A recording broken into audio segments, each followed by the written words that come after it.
RG Kar junior doctor দোষীদেরকে কড়া শাস্তির দাবিতে তৃণমূল কংগ্রেস কর্মীরা এবং নেতারা রাস্তায় নেমে প্রতিবাদ করলেন।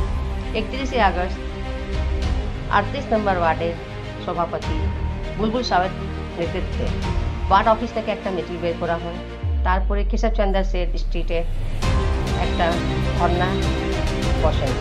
ধর্নায় ছিলেন স্বর্ণালী দে মিশ্রা সহ পার্টির অন্যান্য কর্মীবৃন্দ। আসুন শুনব এই বিষয়ে যারা কি বক্তব্য দিলেন। ডাক্তারকে যেভাবে রাতের অন্ধকারে যেভাবে নারকীয়ভাবে পাশবিক অত্যাচার করেছে এবং ধর্ষণ করেছে এবং পরবর্তীকালে তাকে খুন করা হয়েছে, এটা নিন্দার কোনো ভাষা নেই। এটা আমাদের কাছে নিন্দার কোনো ভাষা নেই। এটা আমাদের কাছে কোনো কৈফিয়তের ব্যাপার নেই। এটা আমরা মনে করি এটা মানবিকতার ব্যাপার, এটা ধিক্কার জানাবার ব্যাপার, এটা প্রতিবাদের ব্যাপার। সমস্ত মানুষ আজকে কিন্তু দেখবেন দল মতের ঊর্ধ্বে থেকে সমস্ত মানুষ এগিয়ে এসছে, ছাত্রছাত্রীরা এগিয়ে এসছে, সাধারণ নাগরিক সমাজ এগিয়ে এসছে। দোষীদের শাস্তি চাই, এই স্লোগান নেত্রীর তরফ থেকে বলা হয়েছে। আর আপনারা সবই পথে নেমেছেন। আবার কি বলতে চাইছেন? আমরা তো চাই দোষীর শাস্তি হোক, যেটা আসল দোষী আরও একজন ক্ষেত্রে নিয়ে অনেকেই আছে এর মধ্যে স্পট যারা তারা দোষীদেরকে শাস্তি হোক, মানে ফাঁসি হোক। যারা দিন চাইছে ফাঁসি চাই, আমরাও চাই ফাঁসি হোক, এটাই আমাদের দাবি। এই যে ঘটনাটা ঘটেছে এই ঘটনাটা যেন আর না ঘটে সেদিকে নজরটা দেওয়া উচিত। প্রত্যেকটা প্রশাসন হোক বা প্রত্যেকটা মানুষ পাশে দাঁড়ানো উচিত, এটাই হচ্ছে। যেইভাবে সিবিআই তদন্ত করছে আপনারা কি বলবেন ওনার মানে তদন্ত প্রক্রিয়া নিয়ে? ব্যাপার হচ্ছে সাধারণ মানুষ, জনগণ, কিছু মিডিয়া বা কিছু রাজনৈতিক দল চেয়েছিল আমরা সিবিআইকে দিয়ে তদন্ত করা, সেই হাইকোর্ট থেকে আপিল করে সিবিআইয়ের হাতে দেওয়া হচ্ছে। সে আমরা চাই যেই করুক না কেন তাড়াতাড়ি বিচার হোক, ওর শাস্তি হোক, এটাই আমরা চাই। আর কি এই আরজিকর ঘটনার নিন্দায় আপনারা প্রতিবাদে নেমেছেন, আর দোষীদের যত দ্রুত ফাঁসির জন্য আপনারা এই করছেন। কি বলবেন দিদি এই নিয়ে? দেখুন, যে ঘটনাটা হয়েছে ভীষণই নক্ষত্রজনক। আমার বোনের মতো একটি মেয়ের সাথে যে দুর্ঘটনা ঘটেছে আর কোনোদিনও কারোর সাথে না ঘটে, কেন কি সেও কারোর মেয়ে, কারোর বউ হতো। আর আমি বলবো কিন্তু এই ঘটনাকে নিয়ে যারা রাজনীতি করছে, যে বিরোধীরা রাজনীতি করছে, তাদেরকে ধিক্কার জানাই।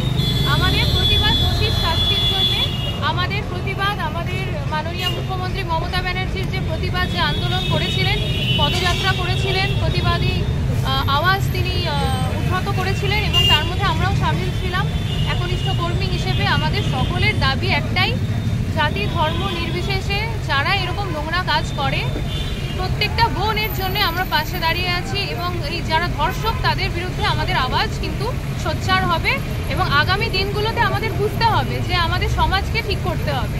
কখনোই আমি প্রশাসনকে শুধু চাপিয়ে দিতে পারি না।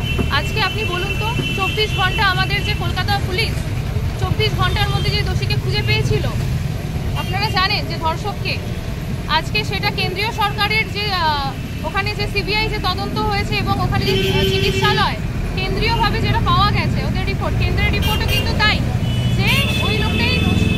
সুতরাং যখন আমরা দেখতে পাচ্ছি যে আমরা যেটা আগে বলেছিলাম 24 ঘন্টা, সেটা আজকে 10 দিন পার হয়ে গিয়ে সিবিআইও সেই রিপোর্টই দিচ্ছে, সেই মানে মেডিকেল রিপোর্টটা দেওয়া হচ্ছে যে ওর মধ্যে দিয়ে সিমেন্ট পাওয়া গেছে, ওই লোকটাই দোষী, আসল দোষী। তাহলে আমার কথা হচ্ছে যে আমাদের কলকাতা পুলিশকে এরকমভাবে অত্যাচারিত হতে হলো কেন?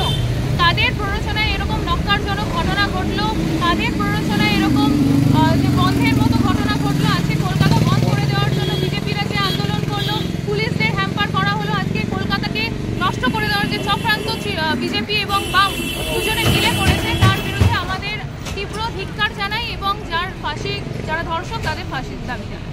দাদা, এই আরজিকর ঘটনা নিয়ে প্রতিবাদ হচ্ছে, সিবিআই যেভাবে তদন্ত করছে সেই হিসাবে মানুষের মধ্যে আর ধৈর্য নেই, কি বলবেন?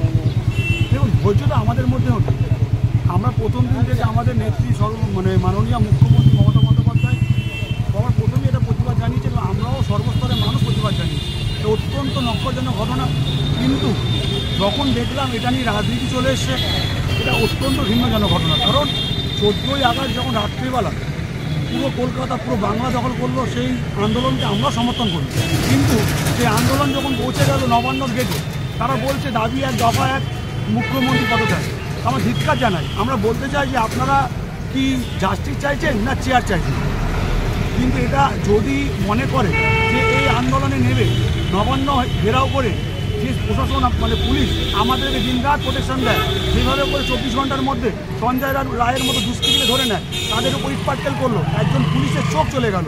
আমরা সত্যি ধিক্কার জানাচ্ছি এবং আমরা সর্বস্তরের মানুষ দল ও মত নির্বিশেষে আমরা চাই দোষীর শাস্তি হোক এবং তার ফাঁসি হোক। বিরোধীরা প্রতিবাদে নেমে হঠাৎ মুখ্যমন্ত্রী পদত্যাগের দাবি করছে, এটা নিয়ে আপনি কি বলবেন?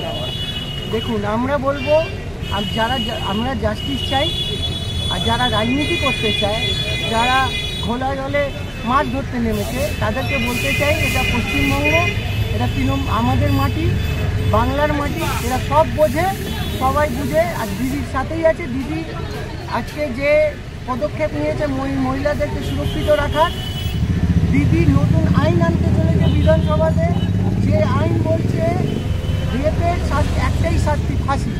সেই মহিলাকে একমাত্র মুখ্যমন্ত্রী যে মহিলাদের শক্তি দেন প্রতি, তাকে রিজিগনেশন যারা চাইছে তারা রাজনীতি করছে, তারা জাস্টিস চায় না। যদি জাস্টিস চাইতো তাহলে ওই আন্দোলনটা হয়তো সিবিআইয়ের অফিসে, ওই আন্দোলনটা সিবিআই অফিস ঘেরাও হতো। কারণ আজকে সিবিআই দীর্ঘদিন ধরে মামলা দেখছে, আজ অবধি কেউ একটা লোকও গ্রেপ্তার হয়নি। ওই যে একটা কলকাতা পুলিশ যাকে গ্রেপ্তার করেছিল তার বাদ দিয়ে আর কোনো রকমের ইনভেস্টিগেশনে গতি বাড়িনি। এটাকে কে উত্তর দেবে? এটা সিবিআই উত্তর দেবে, কি কেন্দ্রীয় সরকার উত্তর দেবে, কি বিজেপি উত্তর দেবে, যারা এই রাজনীতি করার জন্য এই ইস্যুটাকে জিয়ে রাখতে চাই?